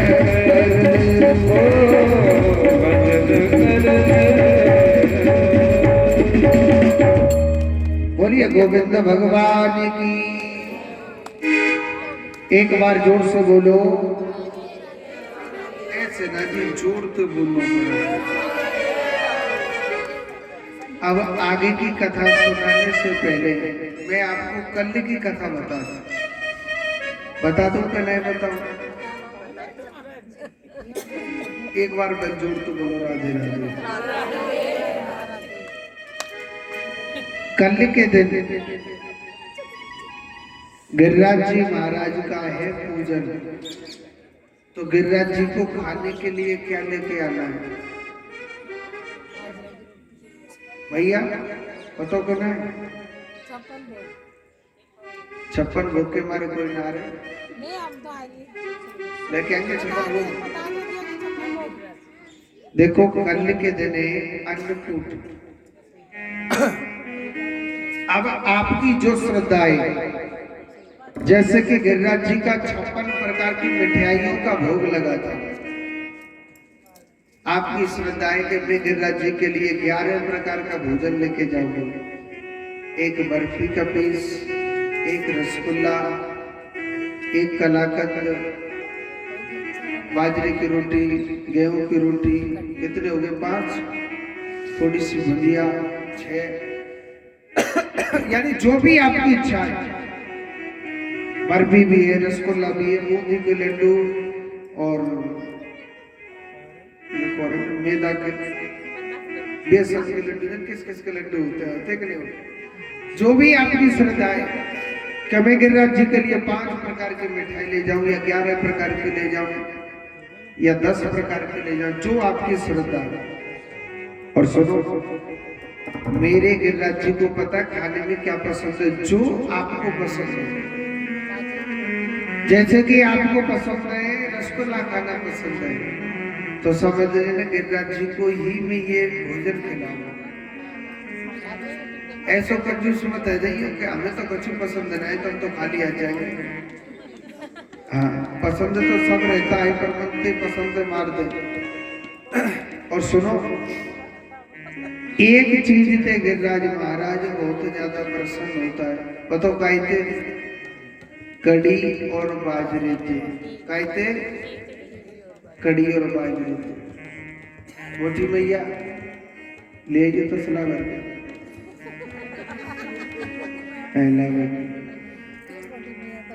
एक चीज से हमारे गिरिराज महाराज ज्यादा प्रसन्न होते, कड़ी और बाजरे थे। तो कड़ी बाजरा भी ला सकते हो। कल के दिन अन्नकूट है, सभी को कोई कचौड़ी बना लियो, कोई पकौड़ी बना लियो, कोई कुछ बना लाना, कोई कुछ बना लाना। गिरिराज जी का बड़े भाव से, बड़े प्रेम से भोग लगाना है। देखो गिरिराज महाराज कलयुग के बड़े प्रत्यक्ष देवता हैं। शास्त्रों में कहा गया है कलयुग में 4 देवता प्रत्यक्ष माने जाते हैं। सबसे पहले नंबर पे कौन है? बालाजी महाराज। भगवान राम जब अपनी लीला दिखा करके जाने लगे तो हनुमान जी कहने लगे, प्रभु मेरे लिए क्या आज्ञा है? तो भगवान राम बालाजी से कहने लगे कि हे हनुमान जी, जहां मेरी राम कथा चले या भागवत कथा चले या सत्संग चले, आपको हर जगह जाना है। और एक बात बोलूं, हनुमान जी महाराज ऐसे भक्त हैं राम के, कहीं पर भी कथा चले वो हर जगह पहुंच जाते हैं। मगर मैंने आपको बताया कि ना जाने किस भेष में नारायण मिल जाए, वो भगवान कहाँ किस जगह किस रूप में बैठा है वो पता नहीं चलता है, मगर भगवान जरूर पहुंच जाते हैं। कलयुग के सबसे पहले नंबर पे है बालाजी महाराज और दूसरे नंबर पे है गिरिराज महाराज। गिरिराज महाराज कलयुग के ऐसे प्रत्यक्ष देवता हैं, अगर गिरिराज जी की सच्चे मन से जो परिक्रमा लगा देता है तो गिरिराज महाराज उसकी मन की मनोकामनाओं को पूरी करने वाले हैं। किस किस ने लगाई है परिक्रमा गिरिराज जी की निगाह पर करी? बताओ, एक दो जने नहीं लगाई।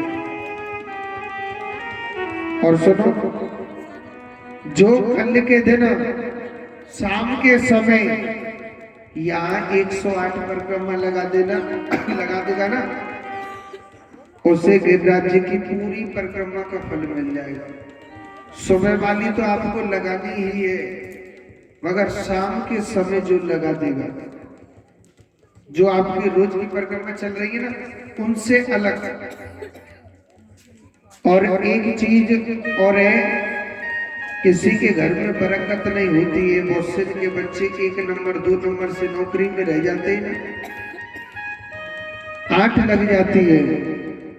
जो कल के दिन शाम के समय एक के 108 रुपए से शाम के समय जो परिक्रमा लगा देगा, जो उसकी नौकरी में 8 आ जाती है, घर में बरकत नहीं रहती है, गिरिराज जी महाराज उस बंधन को खोल देते हैं।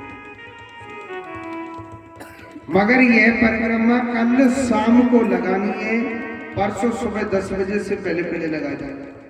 अगर परसों 10 बजे के बाद लगाओगे तो आपकी परिक्रमा बिल्कुल मान्य नहीं होगी। दूसरे कौन है कलयुग के देवता? गिरिराज महाराज। और तीसरे कौन है?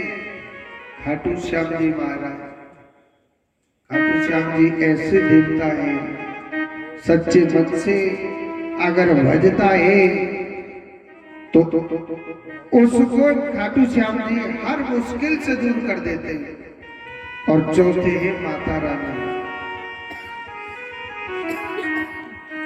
तो कल गिरिराज जी महाराज का बड़े भाव से भोग लगाना है सभी को। जोर से बोलो राधे राधे। और एक छोटी सी बात बोल दो, बुरी ना लगे तो कल बोलो। देखो एक बार पहले जोर से बोलो राधे राधे। कुछ लोग तो कुर्सी पे आराम से बैठे बैठे सो रहे, बगल में नेत्रा देवी जकड़ रही है और सेठ जी के बगल में सेठ जी आराम से नींद ले रहे हैं। आपके पड़ोसी सोने लग रहे हैं, घर के तो सो रहे पर पड़ोसी सो रहे। जोर से बोलो राधे राधे। देखो एक छोटी सी बात बताता हूँ, लाला बंद कर ले तो 44 आ गए। देखो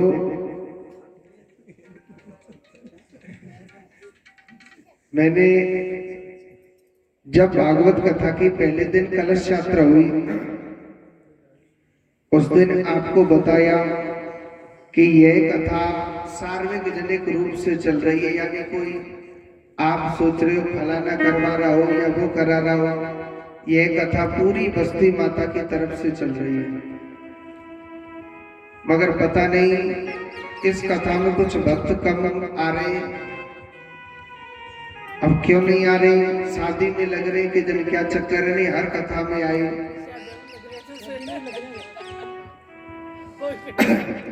आगे की भी हमारी कथा मार्च में या अप्रैल में होगी डेट फाइनल, या तो 3 मार्च से या 3 अप्रैल से पोलो ग्राउंड में कथा है। 2100 लेडीजों की कलश यात्रा है, तो वहां पर विशाल भागवत कथा होने जा रही है। कोई भी भाग लेना चाहता है कलश यात्रा में, सभी के लिए साड़ी कलश हमारे एक जजमान है उनकी तरफ से मिलेगी निःशुल्क, मगर उसकी 5-7 दिन में डेट फाइनल हो जाएगी। फिर हमारे पंडित जी भी यहाँ पर घूमने आएंगे, वो भी घूमेंगे, क्योंकि यह कथा बड़ी भव्य तरीका से होगी। आगामी जो कथा है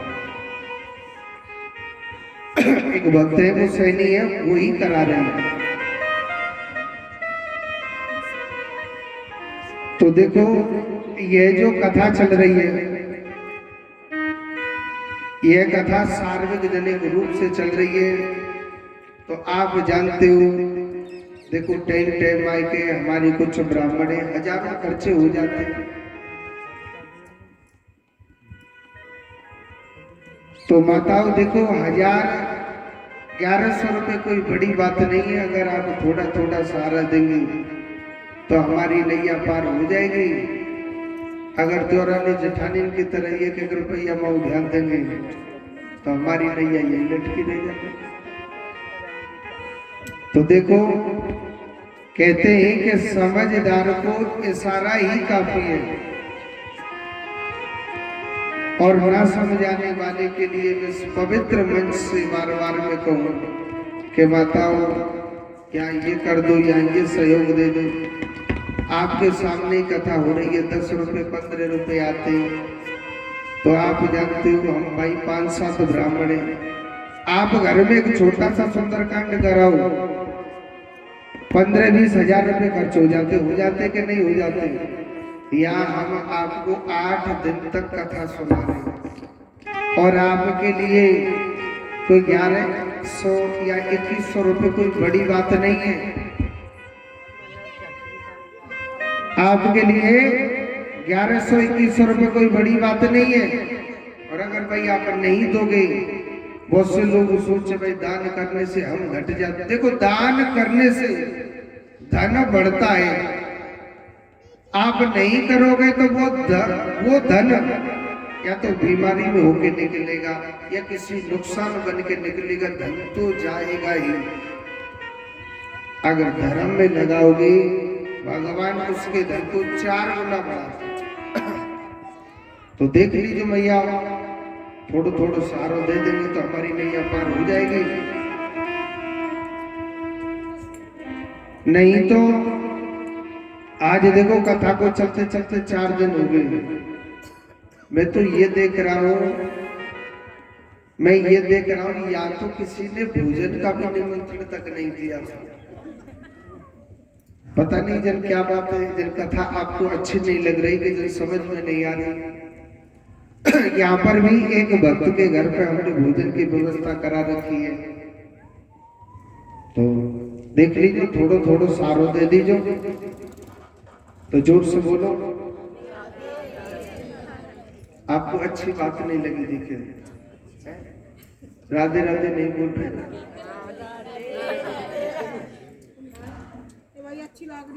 आइए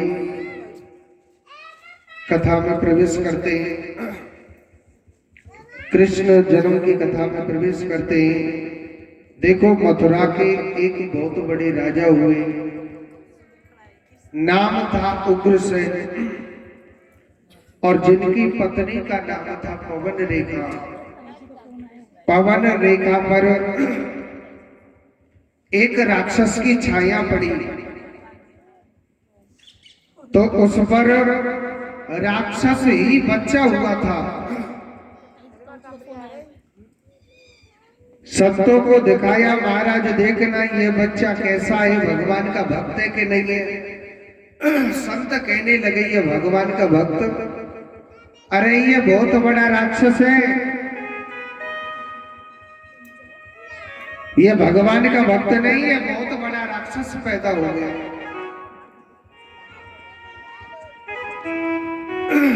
तो उग्रसेन जी महाराज ने कहा करो वह बच्चा और जमुना जी में एक कांसे के बर्तन में बंद करके फेंक दिया था। सूरसेन जी महाराज स्नान कर रहे थे जमुना जल में। उन्होंने देखा कि ये कांसे के बर्तन में क्या आ रहा है बह करके। उस कांसे के बर्तन को खोल के देखा तो उसमें एक लड़का था। सोचने लगे इस बच्चे को मैं अपने पास रख लेता हूं। कांसे से वो पैदा हुआ था, नाम क्या रख दिया था? कंस। कंस बड़ा हुआ, इसने भगवान भोलेनाथ की तपस्या करी। इसने वरदान मांग लिया कि एक भगवान को छोड़ के मुझे कोई भी नहीं मार सके। नारद जी ने पूरी बात बताई कि अरे कंस, तुझे तो मथुरा का राजा होना चाहिए, तुझे मथुरा का राजा होना चाहिए। तेरे पिता ने तुझे जमुना जल में फेंक दिया था। अब तो किसी कंस ने अकासुर, बकासुर, धैनकासुर, कागासुर, प्रलामासुर सभी से युद्ध करके ऐसे ऐसे राक्षसों को जीत लिया। मथुरा पर चढ़ाई कर देता है और सबसे कहता है मैं भगवान हूं, मेरे नाम का भजन करो, मेरे नाम की पूजा पाठ करो। साधु संत ऋषि मुनि सबको दुख पहुंचाता था। और एक बात बोलो, कंस चाहे कितना भी पाप करे मगर अपनी बहन देवकी से बहुत प्रेम करता था। इसी देवकी की सगाई वसुदेव जी महाराज के साथ में कर दी। हंसी खुशी बड़ा धूमधाम से शादी कर रहा है। मगर देवताओं ने आकाशवाणी करी कि अरे राजा कंस, इसी बहन की शादी में तू बड़ा हंसी खुशी घूम रहा है ना, इसी बहन का अष्टम गर्भ तेरा काल होगा। अब तो कंस घबरा गया, मेरा काल होगा।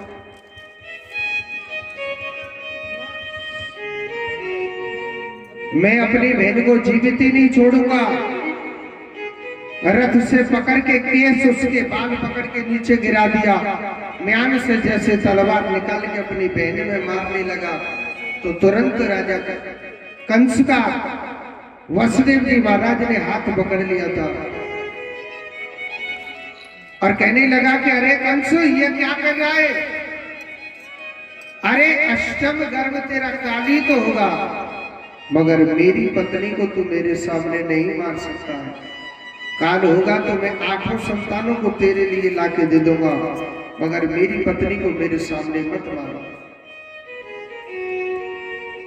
अपनी जेल में बंद कर दिया। पहला बच्चा हुआ, राजा कंस ने जोर से पत्थर पर दे मारा। दूसरे को मार दिया, तीसरे को मार दिया, चौथे को मार दिया, 5वें को मार दिया, 6वें को मार दिया। कन्हैया सोच रो लाला जी, मामा तो दारी को तुमने ले लो, हमारे सगरे भैया ने मारो। अच्छा, सप्तम गर्भ और पहुंच गया था बलराम जी। योग माया से कहा कि हे योग माया, आप जाओ सप्तम गर्भ को रोहिणी माता के गर्भ में डाल दो और आप जसोदा मैया के गर्भ से जन्म ले लेना। हल्ला मच गया कि सप्तम गर्भ छीन हो गया और 8वें गर्भ जो हुआ था वो भगवान श्री कृष्ण अष्टमी तिथि और रात्रि के 12 बजे भादों के महीने में और भगवान श्री कृष्ण का जन्म हुआ। बोलिए गोविंद भगवान की जय हो। आकाशवाणी करी कि पिताजी, आप मुझे मैया जसोदा के पास छोड़ के आ जाना। मैया जसोदा के पास एक कन्या हो गई, उस कन्या को ले आना। वसुदेव जी महाराज ने कन्हैया को पकड़ने के लिए हाथ आगे करे तो हथकड़ी खुल गई, पैरों की बेड़ी खुल गई और भगवान श्री कृष्ण को छबड़ा में रख करके लेकर के जा रहे। जेल की दीवारें खुल गई, जितने पहरेदार थे वो सब सो जाते जमुना मैया बड़ी तीव्र गति से चलने लग रही है। जमुना मैया कन्हैया की बहुत बड़ी प्रेम कथा थी। यह सनी देवी की बहन थी और भगवान के चरणों को स्पर्श करती हुई जमुना भी नीचे को उतर जाती है। मैया जसोदा के पास एक कन्या हुई, उस कन्या को लेकर के वसुदेव जी महाराज आ गए। एक बार जोर से बोलो, पहले राधे राधे। एक बात बोलो, अब मैं आपको ब्रज भाषा में कथा सुनाऊंगा। कौन सी भाषा में? ब्रज भाषा, वृंदावन की भाषा में। कहते हैं कि भागवत कथा में अगर ब्रज भाषा न आई तो बिल्कुल भागवत का फल नहीं मिलेगा। अगर समझ में न आवे तो क्या कहूँ, मैं तो गाड़ी चली रही है, ठीक है, बता दीजिए अगर समझ में ना आवे तो। देखो जसोदा मैया की दो नंदी, कौनी ननद हते के ना, तुम्हारी ननद हते के हते के ना? अच्छा, हती तो हती, आपके तो हते के नहीं भैया के ये कहीं कबू पहुंचा दे। अच्छा, मगर जसोदा मैया की दो नंद, एक को नामो नंदा और एक को का नामो सुनंदा। जसोदा मैया ने कही, अरियो लाली, लाली अगर मुंह पे लाला है गो ना तो मैं 9 लाख को हार दूंगी। का दूंगी? 9 लाख को हार। और नंदा या लोभ में भाभी के घर में 1 महीना पहले तैयारी है। कितने दिन पहले? 1 महीना पहले। नंदा सोच रही और दिन भाभी सवेरे 4 बजे खड़ी है। जावे आज कैसे में ठाड़ी वही का बात है। नंदा अचक अचक भाभी के कमरे में गई और देखे भाभी के पल्लू की बगल में एक रसगुल्ला के से मोड़े को। कौन के से मोड़े को? रसगुल्ला के से मोड़े को एक लाला सोरो। नंदा सोच रही है भोलेनाथ मोए अंदाजा सो लगे 9 लखा हार आएगो दिखे, 9 लखा हार आएगो दिखे। पर कन्हैया को एक मनुष्य सोचे राव। नंदा सोच रहे कि ऐसा तो ना छोरी है गई हो, डाली है गई हो। तो नंदा ने पहले भोले बाबा से प्रार्थना करी, हे भोले बाबा 1 महीना पहले से आई हो अपनी भाभी के घर में, लेकिन मेरे माँ देख ली तो पीछे चाहे 50 ला लिए जी, हमें कोई मतलब ना। हम तो अपने 9 लाख हारे लेके लंबे पल्लेंगे जाते। भोले बाबा से प्रार्थना करी नंदा ने, हे भोले बाबा जी भाभी पे लाला ही होना चाहिए। नंदा ने जैसे पल्लू उठा के देखो वास्तव में ही बुला लाओ, बड़ी जोर से खुश भई। अब सुनो, नंदा सोच रही थी खुशखबरी को देनी चाहिए सबसे पहले। जो 9 लाख हार देखो भाई को तो देनी चाहिए, दुनिया तक का मतलब है। तो नंद बाबा गौशाला में बड़े बड़े विद्वान ब्राह्मण बुला रखे। कोई गीता को पाठ करो, कोई रामायण को पाठ करो, कोई रामायण को पाठ करो तो कोई हनुमान चालीसा को पाठ करो, कोई दुर्गा चालीसा को। और सब अंते कह दई, अरे महाराजो मेरे घर में छोरा होना चाहिए लाला। हाँ, मेरे घर में का होना चाहिए, लाला होना चाहिए महाराज, कैसे करो। और सुनो, उनसे कह दियो कि मेरे घर में लाला होना चाहिए। तो पीछे से बहन दौड़ी दौड़ी आ रही। और सुनो, नंद बाबा भजन कर रो। बताओ कैसे भजन करो? दुनिया तो करे हरे कृष्ण हरे राम हरे कृष्ण हरे राम। नंद बाबा भजन कर रो, हे भगवान वहीना भयो होए तो लाला ही होए, 80 साल को तो है गो, अब ना हो तो कब हो, हे भगवान हो तो लाला ही हो, ना तो हो ही ना।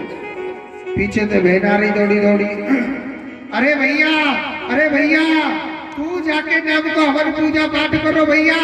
अरे बेटा आएगो को अरे भैया भाभी पे रसगुल्ला के से मोड़े को एक लाला भयो बड़ो मलूक चेहरा नंद बाबा बड़ी चोर को खुश भयो नंद बाबा बड़ी चोर को खुश भयो नंद बाबा जो बड़ी चोर को खुश भयो नंद बाबा कहने लगो हे भगवान मेरे घर में लाला भयो ऐसे चटक मटक के कपड़ा पहने नंद बाबा ने मलूक मलूक 16 साल को सो छूरा है काहे गो 16 साल को सो छूरा बड़ी मलूक पगड़ी पहरी चटक मटक के कपड़ा पहने बोले बाबा बड़े सुंदर लग रहे बड़े प्यारे लग रहे और सुनो एक बूढ़ी मैया 95 साल की कितने साल की चश्मा वाली मैया 95 साल की 5 कम 100 साल की बाई रात के 12 बजे पतो लगी कि जसोदा पे लाला भयो सोच रही आज इतना ले जितनो इतना नो जिंदगी में ना इतरावेगी फिर तो मैं इतरावेगी जाते तू आइए चल के अब बूढ़ी मैया 95 साल की जाके घोड़े में दांत ना आखन ते दिखे ना अब रात के 12 बजे शादी को जोड़ा निकालो जो 80 साल पहले ब्याह भयो था मैया का वही कपड़े निकाले बड़े चटक मटक के कपड़ा पहन रही है वो मैया अच्छा सुनो आखन ते दिखे ना सोई रात में वह मैया के श्रृंगार में गड़बड़ी है गई होटल पे लगाने वाली चीज तो लगा ली आखन ते और आखन वाली चीज लगा ली होटल पे अब बूढ़ी मैया सोच रही आज इतना ने जितनो इतना न आज सजने जितनो सजनो है अब कन्हैया के नाम की बधाई लेके जा रहे कन्हैया की बधाई लेके जा रही कारे कारे होटल से अब मन में भाव तो बन हुओ ऐसो तो नहीं लाला भयो ही ना हो मैं वैसी इतराती पहुंच जाऊं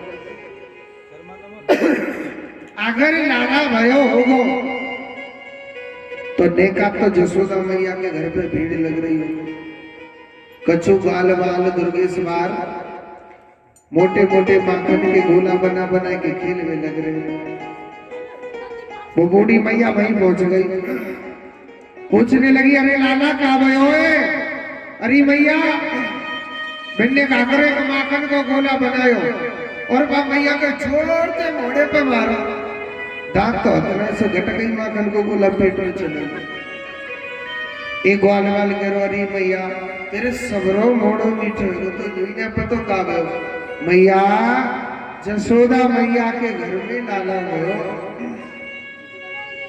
बड़ी जोर से खुश हुई गो मैया तो मैं को नंद के आनंद हो तुम का कहेंगे जय कन्हैया लाल की तो मैं अपनी बगल में बैठे हुए वाले की सुगंध करना है बोले जोड़ देता अन्य का तो नाच ली जो पापों न लगा अगर मेरे कन्हैया से प्रेम करते हो और नंद के आनंद भाई देखो ये कुर्सी पे धरे ये तो नहीं बोले कोरोना की पट्टी लगा रखी है अरे जब ही आगे को कोरोना जब मोड़े तो बोलेंगे मैं कहूँगा नंद के आनंद में तुम क्या कहेंगे जय कन्हैया लाल की पीछे धरे गाए बोल लीजो और नंद के आनंद भाई जय कन्हैया लाल की नंद के आनंद भाई नंद के आनंद भाई नंद के आनंद भाई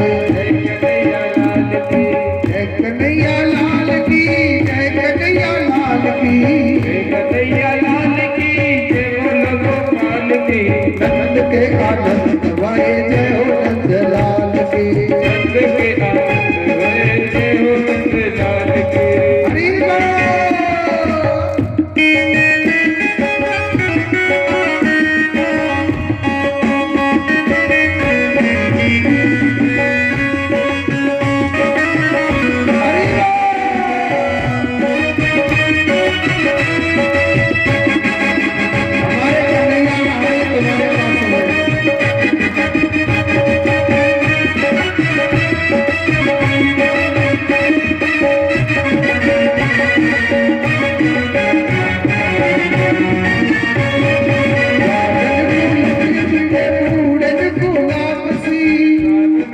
लड्डू पेड़े कूड़न कुलापसी जाटन को लड्डू पेड़ा कूड़न कुलापसी कूड़न कुलापसी कूड़न कुलापसी नंद के आनंद भयो जय हो नंद लाल की हो नंद के आनंद भयो जय हो नंद लाल की राधे राधे श्याम मिलावे राधे राधे श्याम मिलावे राधे राधे श्याम मिलावे राधे राधे श्याम मिलावे हाथी घोड़ा पाल के जय कन्हैया लाल की हाथी घोड़ा पाल के जय कन्हैया लाल की हाथी घोड़ा पाल के कन्हैया लाल के नंद के आनंद भयो जय कन्हैया लाल के नंद के आनंद भयो